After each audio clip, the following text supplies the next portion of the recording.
Well, good evening, good morning, good afternoon, global population, I'm Fisher here. Right. I wasn't going to do a video on this. One, because you can probably tell with my cold. I still bloody got it. But I'm only doing this because some people have asked me to. So let's get on it.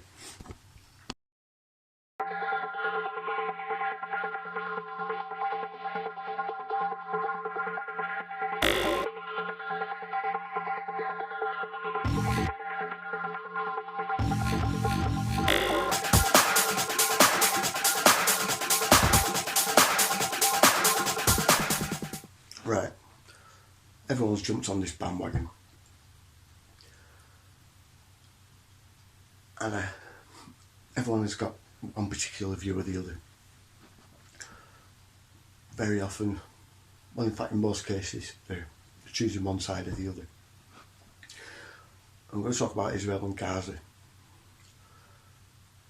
Palestine, well, the Israeli government and Hamas. Because there's certain aspects of this that people are missing.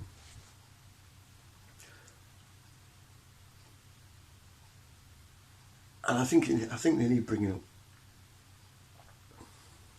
Now, I'm not advocating for either side. I think the victims of in this are both the Israeli people and the Palestinian people. They're both the victims here.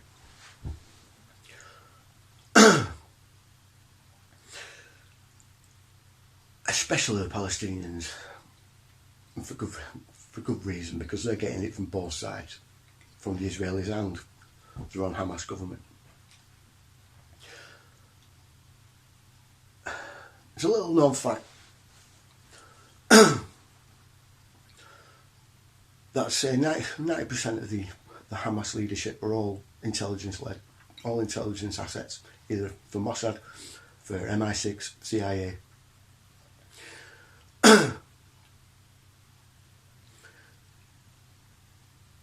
This is the same with all sort of, pretty much all terrorist organisations.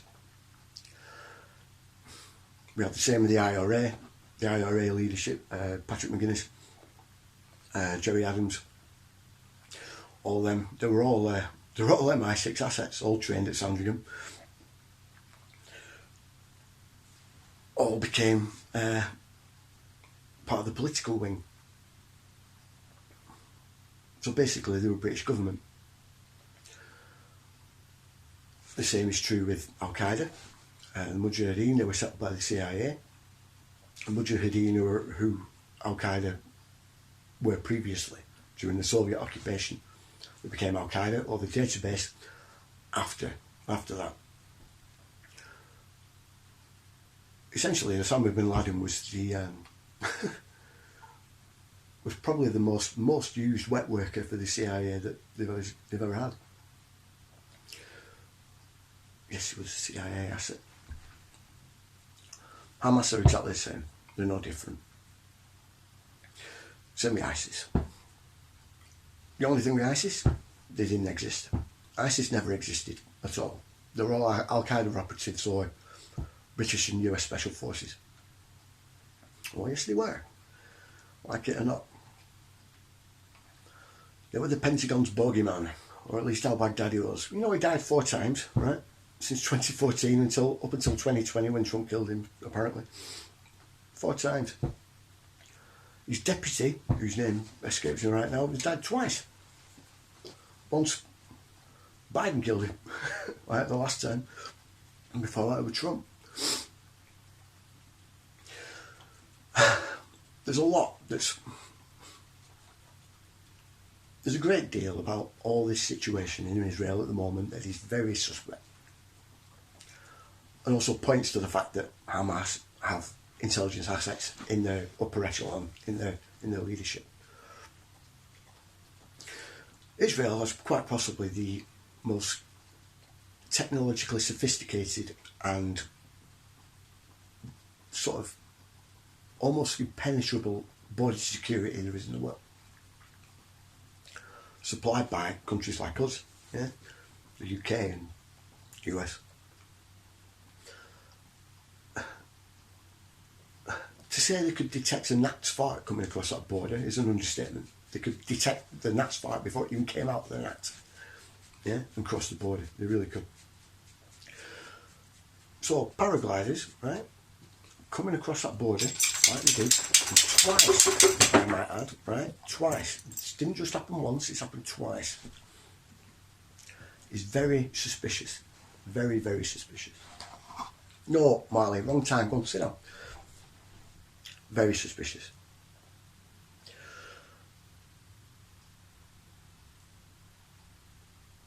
To say that Mossad wouldn't know about this, right? Wouldn't even know beforehand.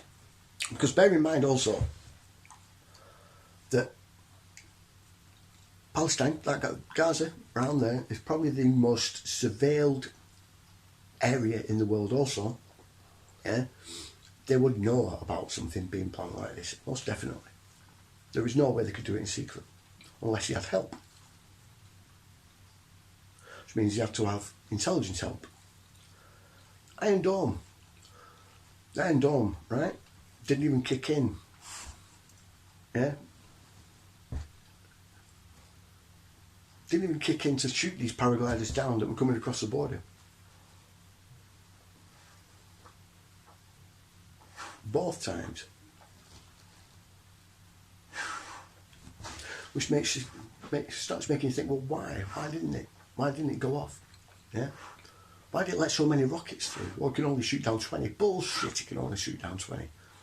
We've seen it shooting down hundreds of them at once, yeah? Previous times to this.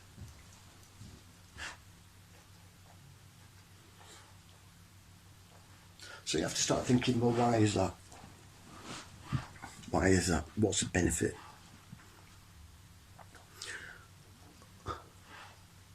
Well, their comparisons to 9/11 are a good indicator of where this is going.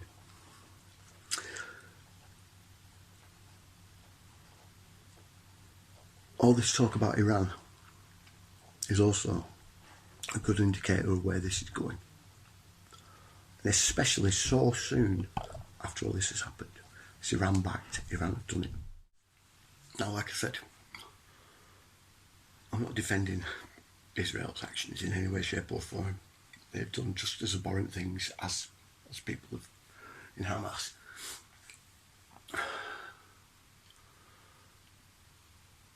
But you have to look at the way that Hamas treats their own people. Consistently using them as human shields, yeah? These rocket launch sites that they have, they don't need to put them in schools, they don't need to put them in hospitals. They don't need to put them in residential areas, in malls, places where people meet. Yet they do anyway. They use their people as human shields, knowing full well that Israel will still strike those targets. They don't care. And yet they still put them in those places. If they cared about their own people, they'd move them out of those areas. They put them in areas already bombed and hit, to be perfectly fair. Yet that's not what they do. Why did they do this? Optics. Optics. Because then, these areas being hit, the people that are killed in those areas, their deaths are used to drum up more support for Hamas, recruit more people into their ranks. Look what they've done here. They've hit this area full of innocent people. Yeah, but if you didn't put your rocket sites there in the first place, they wouldn't hit them.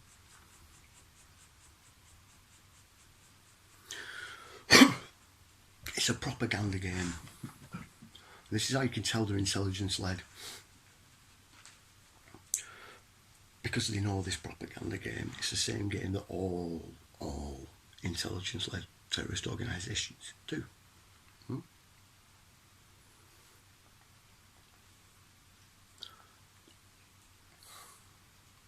It also keeps people in immense fear. Immense and intense fear. Not just from the people that are retaliating against them, like the Israelis, but also from their own government, from their own leadership.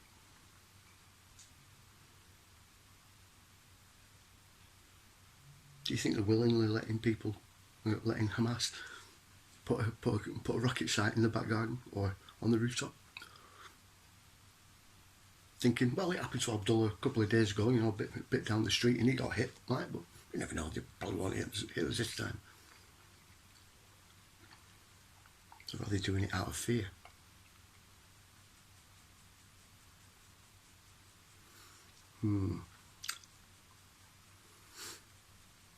You see, this whole situation, when you zoom out, it's just a perfect excuse for a war with Iran. Iran have led the charge, they've funded everything. They've pushed Hamas into doing it. Oh, they haven't.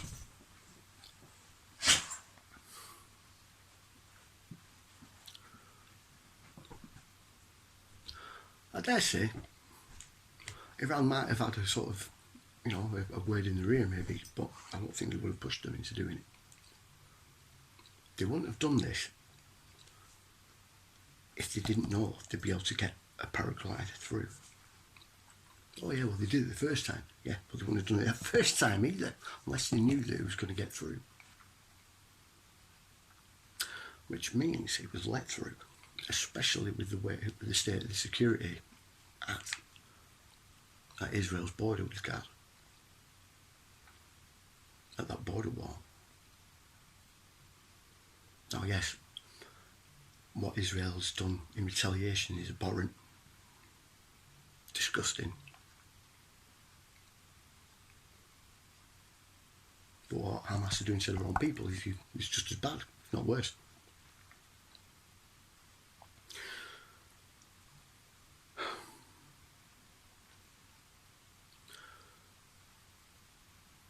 This is another situation where the system is trying to breed consent, trying to generate consent. Consent for a war that they're about to start. You see, it's a little known fact that Iran is about 90 days away from having enough uranium, enough enriched and refined uranium to make a decent sized bomb. They've been building a facility for the past 2 years, an underground facility, a refinery, with enough centrifuges to make sure they can mass produce it, and quickly. Once that gets underway, that's another nuclear power on the game board that the system can't have. The whole point of getting Iran involved in the first place wasn't so they could become a nuclear armed power. They're too much of a loose cannon. It's something they can't quite control. They need that religious zealotry to fire up the people and keep things a bit sort of cagey around the whole area, but not to go off.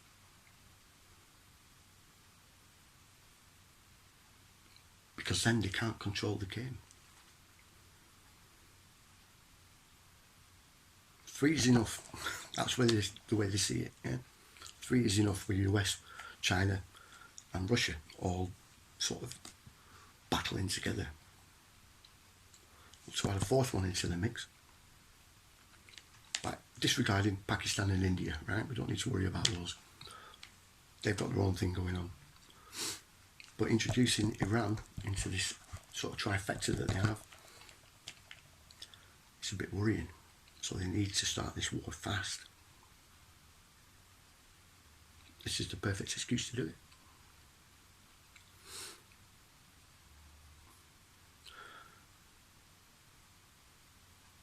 you can tell that things aren't as they seem as well by the reactions of the Arab nations all around Israel at the moment. They're all getting along, all coming up with peace deals, all making peace deals. China had finally got Israel and Palestine to talk. And then all of a sudden, poof, a spark goes off when everything's going right. See, this is another thing about these terrorist organisations.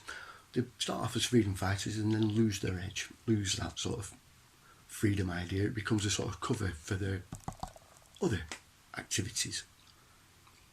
Other activities that they make a heck of a lot of money from. And Hamas is no different.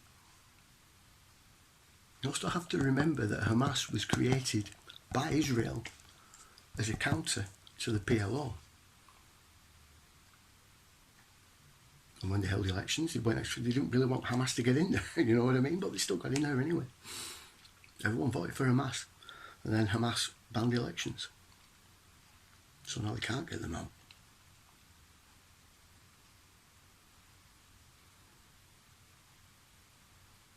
And all of the leadership, I'm not talking about the entire organisation or all intelligence assets. That's ridiculous. Don't be stupid. But the leadership are. And they're what dictate everything to the lower levels, people below them. And every time something happens like this, where Israel absolutely bombard the hell out of a civilian area, it's because they're hitting what they see as legitimate military targets, irrespective of the civilian casualties around them. And this spurs up more anger in the Palestinian people, more support around the world. It's all an optical game. Also keep this illusion alive, yeah? This illusion that the Palestinians are the bad people, yeah? Or the Israelis are the bad people. It's not, it's the governments and their intelligence services that are the bad people. And they have no ties whatsoever, most of the time, with the people that they purport to be defending. If you got rid of this element on either side, it'd be sorted like that. It was very nearly sorted like that in 2018. And then lo and behold, another situation like this happened, when another bombardment and boom, everything kicks off.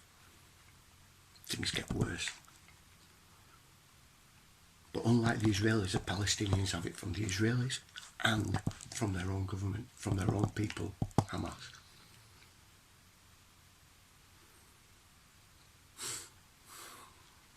Get rid of Hamas, problem goes away. I can guarantee it. But Hamas won't go.